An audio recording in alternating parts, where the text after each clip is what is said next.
A date which will live in infamy is the opening line to one of the most well-known speeches in American history. It was given by President Franklin Roosevelt after the Japanese attacked Pearl Harbor, killing thousands of U.S. members. Out of all the speeches that Roosevelt gave during his presidency, this is one of his most well-known speeches. After researching it in depth, I have realized that Roosevelt's infamous speech was a fitting response to his rhetoric situation. First, I will go over a little bit of background of how this speech played into the current situation going on in the world at this time. Roosevelt's speech was a fitting response to go with the historical context. Thousands of American lives were lost during the First World War, so lots of U.S. citizens didn't want to see even more countless lives lost in the Second World War. Also going on at the time was the Great Depression. A lot of Americans were trying to recover from the struggles of the Great Depression and didn't want to spend more money on a second war. The U.S., before this attack on Pearl Harbor, tried to focus more on isolationism, staying away and staying out of other countries' world affairs. However, President Roosevelt, during this speech, tried to change American foreign policy. As a QE article explains, he believed that there was no point in negotiating with Hitler because any type of agreement that Hitler signed before, he ignored. So he tried to get the U.S. to become more imperialistic, and this is shown even in today's world. Congress had to declare war and get people to be on board with this war, and that was his main goal in giving this speech. Getting the American people on board was not going to be hard, especially after the attack. However, Roosevelt exploited this even more because he knew exactly how to tug on the audience's heartstrings.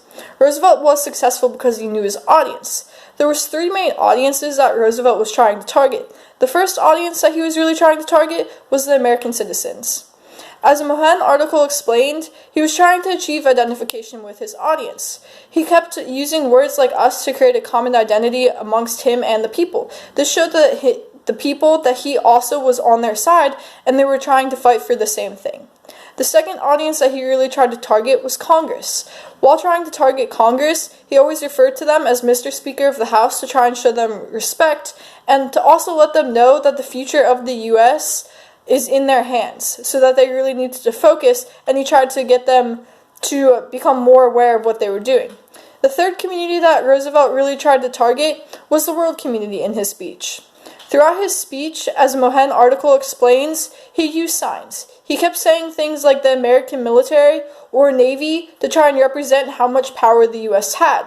This allows him to successfully portray the U.S. as a powerful even in the world community. This also, in a way, tries to tell the world community that the American military is a force to be messed with.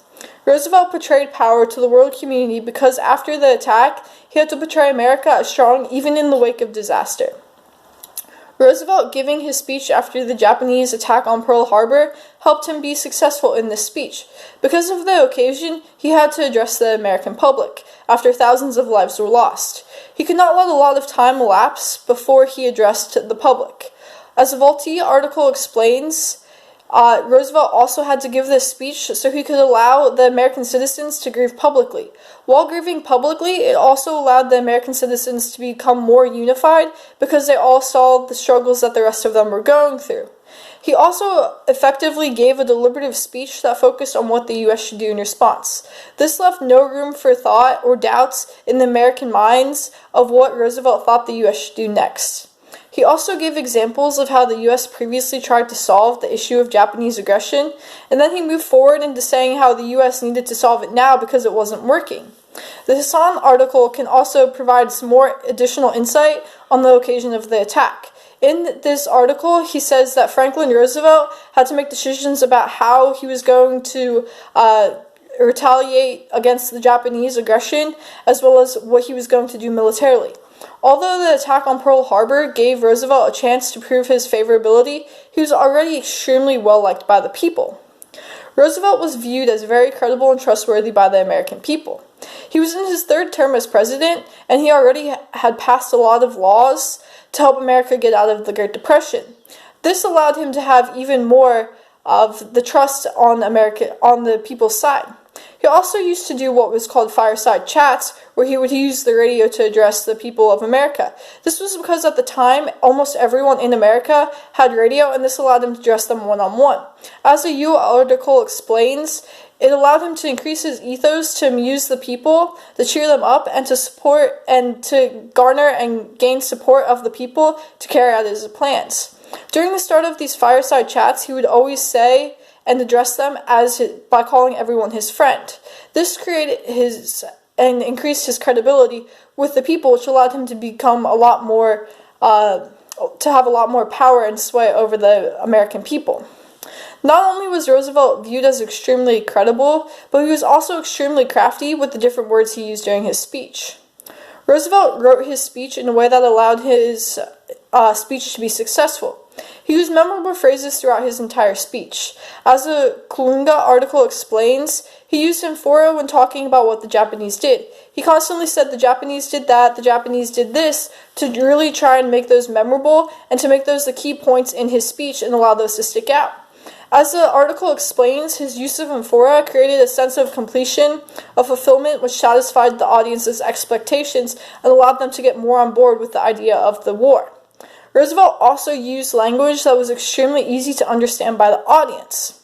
He used a narrative to tell the story of what the Japanese did. This made it also extremely easy for the people to follow. With the use of the simple language and the storytelling method, he made it so almost everyone who was listening to the audience, no matter the education level, could follow his idea and his speech without having to think about it too much.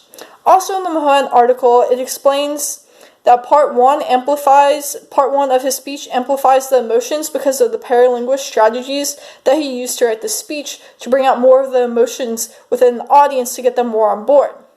The successful use of narrative in his speech allowed Roosevelt to achieve his objective in giving the speech.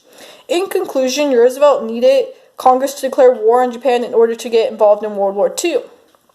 Roosevelt's speech was a fitting response because it addressed the rhetoric situation that it was given. Within hours after Roosevelt gave his speech, Congress voted in favor of declaring war on Japan, which was his overall goal of giving the speech, and led to the U.S.'s involvement in World War II.